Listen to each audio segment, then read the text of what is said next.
بسم اللہ الرحمن الرحیم۔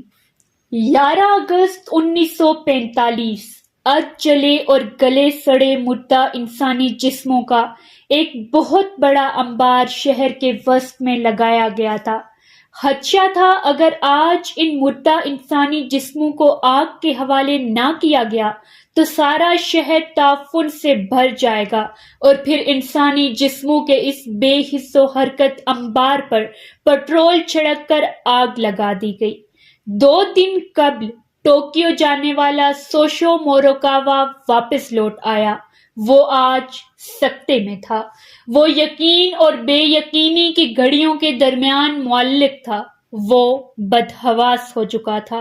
وہ دیدے پھاڑے کچھ سمجھنے کی کوشش کر رہا تھا، اور پھر سکتہ ٹوٹ گیا اور وہ چلایا، اے زمین و آسمان کے مالک، تو ایسے ظالموں کو دنیا میں کیوں بیچتا ہے جو فہم و فراست کے ساتھ سمندر پی کر ہیروشیما اور ناگاساکی کے ہنستے بستے شہروں کو آگ لگا دیتے ہیں۔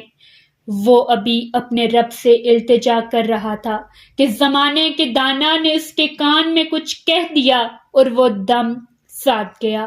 حمزاد کو بھی علم ہو گیا تھا کہ ایک بار پھر انسان نے انسانیت کا قافلہ لوٹ لیا تھا، اور پھر زمین و آسمان کی بے قرار پہنائیاں ایک آواز نادیدہ ناشنیدہ سے بھر گئی۔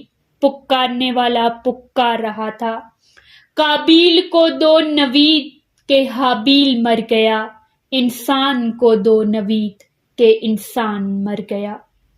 علی وقار۔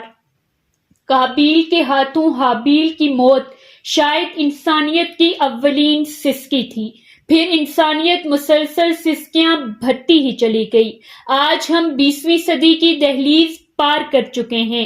20 صدیوں کی طویل مسافت تھکا دینے والی ہے۔ اگر ہم ان 20 صدیوں کو 20 منزلیں قرار دیں تو ہر منزل پر انسانیت کا قافلہ لٹتا رہا ہے، فرعون و شداد کے ہاتھوں تو کبھی چنگیز و ہلاکو کے ہاتھوں۔ انسانیت کی تذلیل انسانیت کا مقدر رہی ہے۔ صدر وقار۔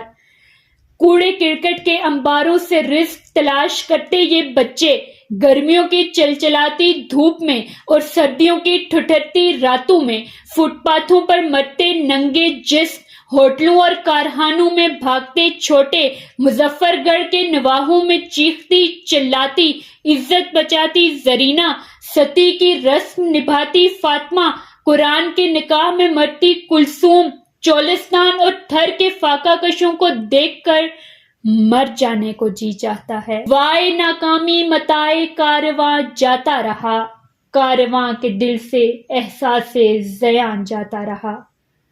علی وقار۔ آج کا یہ مادہ پرست انسان مکر و فریب، جھوٹ، دغا بازی، لوٹ کسوٹ، اقدام قتل، بے حیائی، بے انصافی، منافقت، دھوکہ دہی، فراڈ، غبن، سمگلنگ، چادر اور چار دیواری کی پامالی، اغوا، منشیات فروشی، فرقہ واریت اور تخریب کاری میں اپنا کوئی ثانی نہیں رکھتا۔ اسے انسان کہنا دراصل انسانیت کی تذلیل ہے۔ علی وقار۔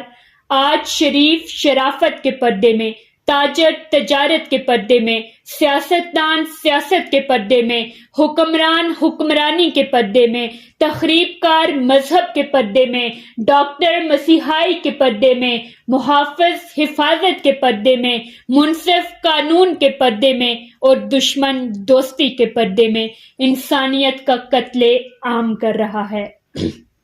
علی وقار۔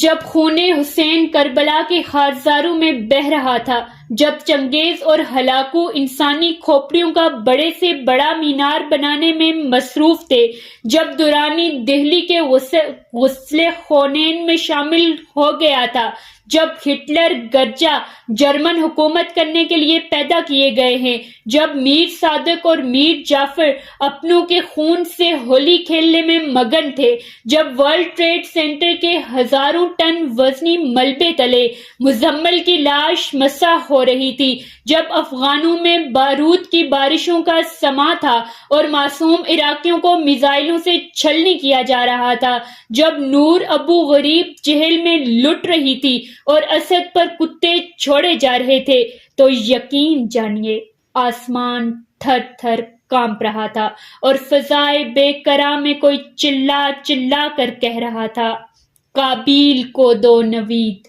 کہ حابیل مر گیا، انسان کو دو نوید کہ انسان مر گیا۔ اف، میں گھبرا گیا، مجھے پناہ چاہیے، مجھے اس انسان سے پناہ چاہیے، مجھے لوٹ جانے دو، مجھے اس دور میں لوٹ جانے دو جہاں حکیم سعید کا قتل نہیں ہوتا، جہاں ڈاکٹر غلام مرتضیٰ کی جان محفوظ ہے، مجھے 14 صدیاں واپس لوٹ جانے دو، جہاں ایک نورانی چہرے والا آقا کہتا ہے، ایک انسان کا قتل پوری انسانیت کا قتل ہے۔